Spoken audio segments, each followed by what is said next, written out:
Hey everyone, I'm so glad you're back for the Light Unto the Nations show. We're going to be dealing with a very popular question and a question that has been asked by the likes of George Garland, who is an avowed atheist, and it's about prayer and why our prayers aren't being answered.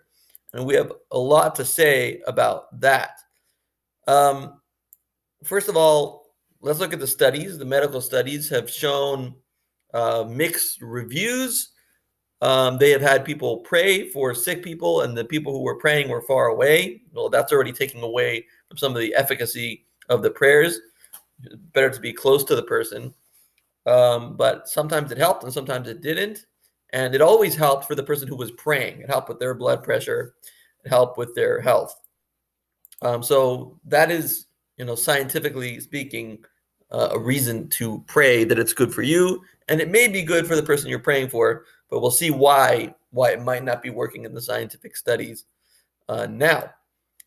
Um, if prayer is a request, and we have to go into what prayer actually is, but if it's a request, we have to recognize that when you request something from someone, you're not always going to get it. There's no guarantees. So don't expect every time you ask something of God, He is going to grant it to you immediately. And that's what people are sort of waiting for. But you must understand that, as George Garland even admitted, the world needs to be completely changed for your request to be fulfilled, because a butterfly in Australia causes a hurricane in California. Everything is symbiotically connected. So God actually have to change the present and the past and the future, because everything is connected to fulfill your one prayer. So it should not be a surprise that it does not get fulfilled sometimes, even though we're going to, in this video, up your chances greatly of your request being fulfilled. Now, what is prayer really? To really get into it, we have to get to the Hebrew, because the world was created with Hebrew, and the word for prayer in Hebrew is tefillah, which means to connect. So there's a connection going on between what you want and what He wants, and we're trying to have a meeting of the minds. Prayer is the meeting of the minds. And if you are in touch with your deepest desires, the ones beyond what you think consciously, but the fact that you deeply want challenges, for instance, you deeply want things to be a little bit tough on you. You want some tests, and you may not realize that consciously, but subconsciously you can realize that. If you realize that, then what happens is there's a meeting of the minds, and there's actually no need for any requests, because everything is exactly as you want it to be. The entire world is going exactly according to the way you expect it and the way you want it. And this is similar to the first Lubavitch master, the Alter Rebbe, who used to roll around on the ground in ecstasy, saying, I don't want your lower heaven. I don't want your upper heaven. I don't want your lower paradise. I don't want your upper paradise. I just want you alone.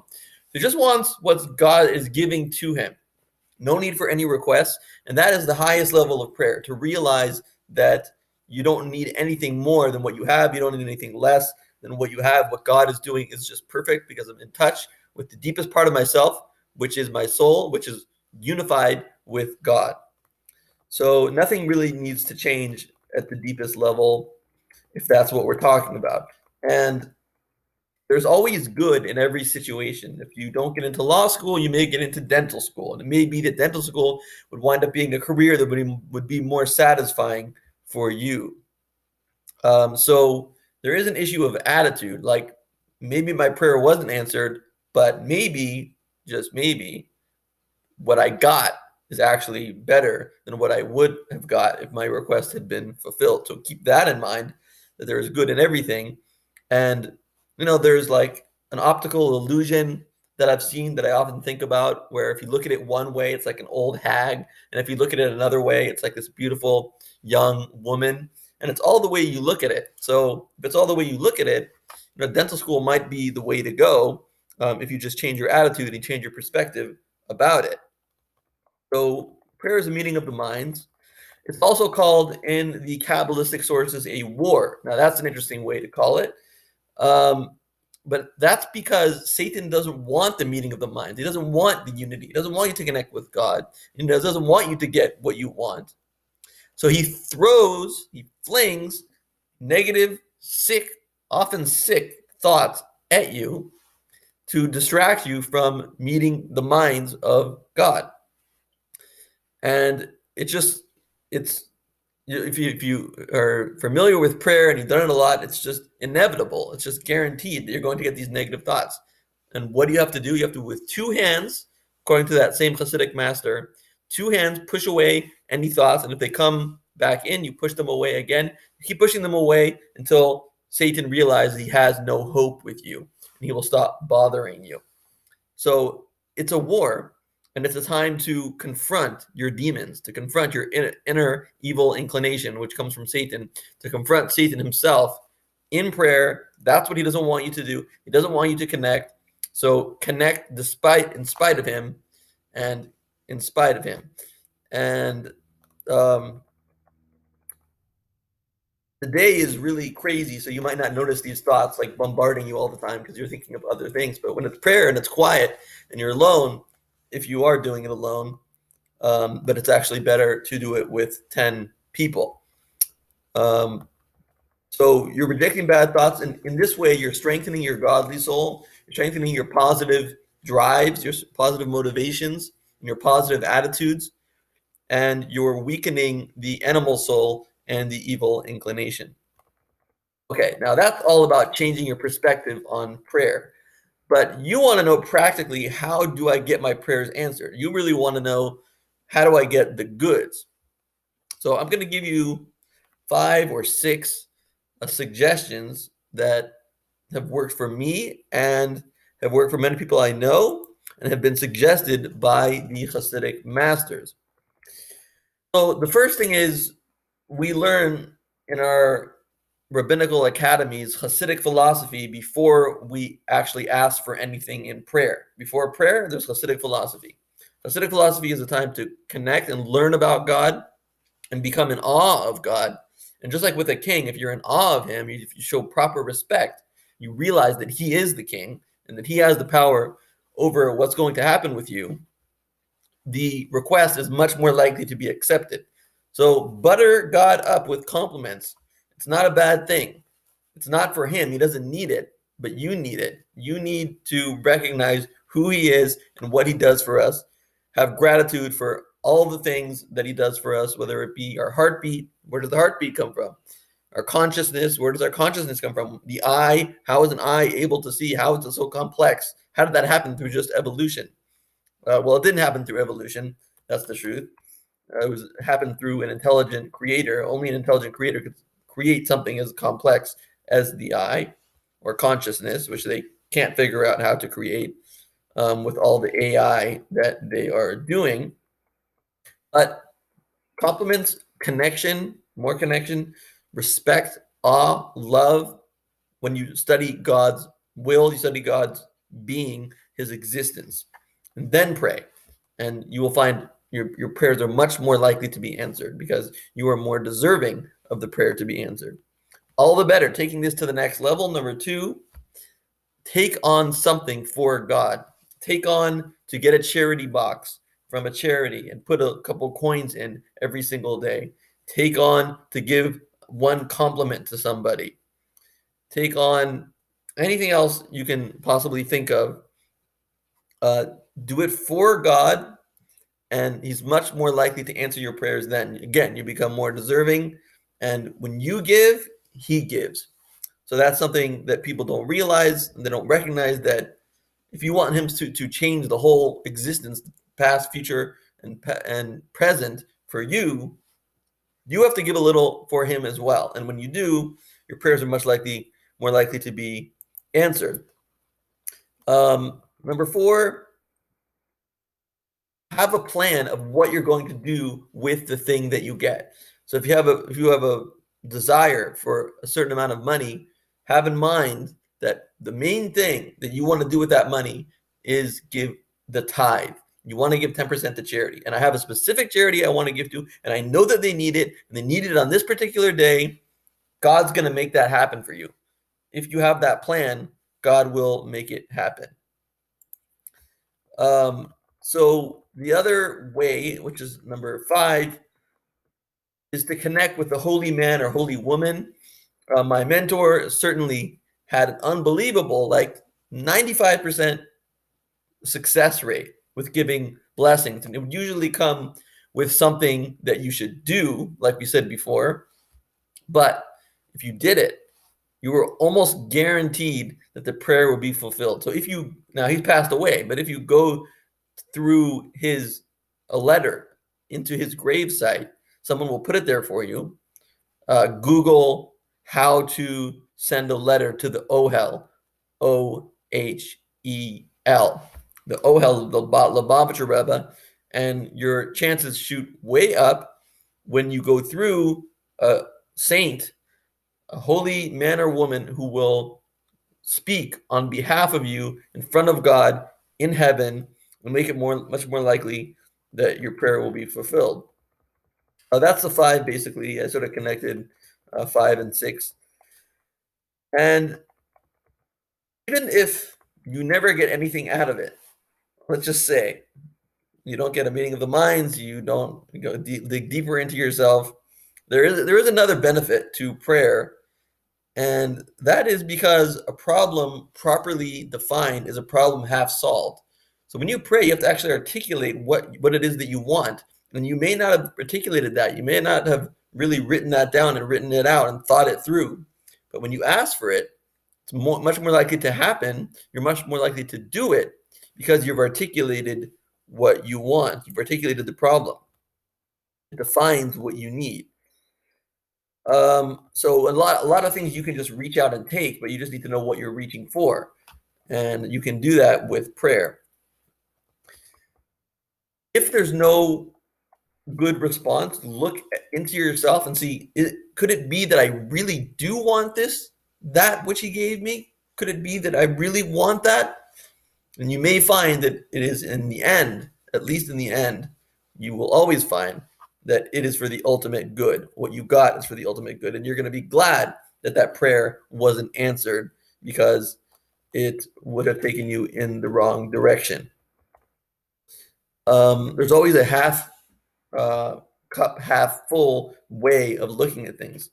Half empty, half full. Look at it as half full, you'll see the positive in it. And God always wants you to see the positive in everything. And when you do, you will realize he's doing good to you all the time, whether your prayer, your request is answered or not. We have to recognize a philosophical issue that we must be aware of is that why our prayers aren't answered is actually the same question as why do bad things happen to good people? A question we have answered on this channel. Check out the channel to find out about it. It's the same question because if you pray and it's not answered, that's considered a bad thing. Why would God let a bad thing go on? Everybody was praying for the Jews in the Holocaust. I mean, tons of people. And it didn't happen. So if something bad happened because the prayer wasn't answered, it's the same thing. Prayer is getting things to change. And if things don't change for the good, it's the same exact scenario and it's the same exact problem. And if we can solve the question of why bad things happen to good people, we will also be able to solve the question of why our prayers are not answered. And when it comes to, we'll just give a little moment of time to why bad things happen to good people. We have to look again into ourselves because sometimes we want bad things. We actually want it. And the perfect example of that is a horror movie. Why would you want a horror movie? Why would you want something to scare you? Well, God does a lot of things that scare us, but we must recognize that it's the same thing that we do ourselves. So don't talk to God about it if you like watching horror movies. If you like watching 50 Shades of Grey, where you're abusing a woman and enjoying it, don't talk to God about why bad things are happening to you. You're making bad things happen to yourself with the horror movie and the 50 Shades of Grey, stuff like that. So often our times are horrific because we want strong emotions. We want to feel something. Even if it's bad, we'd rather bad than nothing. So God is actually giving us what we want in a way, and we just didn't really have the right glasses. We didn't go deeper into ourselves, learning about ourselves to figure out that that's actually what we really wanted. Now I'm going to read to you from a book. It's one of the most amazing books I've ever read. It's by Orison Sweet Marden, The Victorious Attitude. It's so inspirational and so deep. And he talks about prayer, and I want to read it to you, and I think you will really enjoy it. The benefit we derive from prayer is the harmonizing, poising, balancing of our own mind, putting ourselves into closer communion with a more vital connection to the divine mind. That's the connection we're talking about, through which we receive a larger supply of the Father's blessings. Prayer is the opening up of the pinched supply of pipes in the mind which shut out the divine inflow. It is the letting into our lives of greater abundance from the unlimited supply which continually flows from the source of all sources. And by the way, this Marden individual, this gentleman, may his soul rest in peace, was like in the next room when Alexander Graham Bell was trying to invent the telephone. He was there when Alexander Graham Bell was struggling and failing and losing hope and then regaining hope and persevering and succeeding. He was around when that whole thing was happening. So it's pretty amazing. He's a pretty amazing guy. Mary, said a young girl to a Catholic friend, why do you carry that rosary everywhere? What possible good does it do to you to count those beads over and over? Oh, answered Mary, I never could make you understand what a comfort this rosary is to me.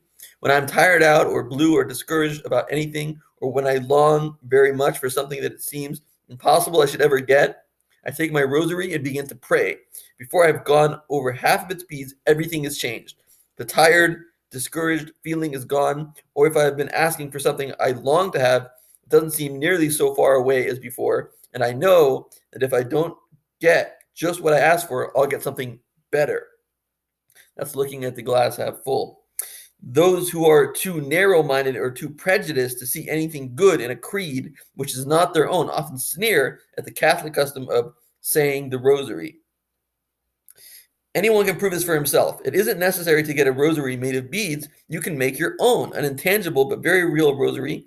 And if you say it over, not once, not twice a day, but over and over many, many times, and especially before retiring at night, you'll be surprised at the wonderful results. Is it a fault you wish to correct? Is it a talent or gift you desire to develop and improve? Is it money or friends and education, success in any enterprise? Is it contentment, peace of mind, happiness, power to serve, power in your work? Whatever it is you desire, make it a bead in your rosary. Pray for its accomplishment, think of it, work for its fulfillment, and your desire will materialize. There are many ways of praying. All our prayers are not vocalized petitions to the Almighty, they're not just requests. There also are inspirations, the aspirations of the soul to be and to do. Desire is prayer. The sincerest prayer may be the longing of the heart to cultivate a talent or talents, or the intense desire to get an education so that one may be of greater service to the world. And this is something I didn't mention, but if you pray for spiritual things like I want to have insight, I want to be able more in control of my emotions, that will be very likely fulfilled right away. I can pretty much feel that immediately because God appreciates spiritual things more than physical things. When Jane Addams, as a little girl, longed for the power to lift up other little girls and make them happy, when she dreamed of a time when she would be grown up and doing a great work in the service of humanity, she was praying. She was even then laying the foundations of Whole House, and the Whole House of today is an answered prayer. Her whole life from childhood up was a prayer because it was a preparation for a great and noble work. When the child Frances Willard longed and dreamed in her remote Wisconsin home that she was praying, building as surely as in her later years when she was the moving power of the great organization she had brought into being, quote, I always wanted to react on the world about me to my utmost ounce of power, end quote. She said in telling of her early life and aspirations, quote, lying on the prairie grass and lifting my hand towards the sky, I used to say in my inmost spirit, what is it? What is the aim to be, O God? Such noble heart yearnings are, in the truest sense, prayers. The uttered prayer, clothed in beautiful language, that which is delivered in the pulpit to be heard of men, may not be a real prayer at all. The collective prayer of the congregation may be a mockery. I have often been in churches where people were repeating prayers automatically. Don't make your prayers rote. Don't make them automatic. Speak from your heart. Speak from what's going on right now. And that's what I'm talking about. That's me talking, not him. While looking about all the auditorium, watching other people mentally occupied while their lips moved in a so-called prayer and noticing what they wore and how they looked, there is no real praying in such a performance as this. It is not a soul expression, not heart talking. It is mere parrot talking. All mechanical mumblings of prayer in our church services is an insult to the Creator who does not hear prayers which do not come from the heart. Prayer is the heart's sincere desire. And I'll stop right there and just mention that he also says that even atheists pray because they have a desire and they have an aim and they have a goal. And that prayer they're putting out into the universe, and they don't realize who they're putting it out to. They don't realize they're putting it out to God. God bless.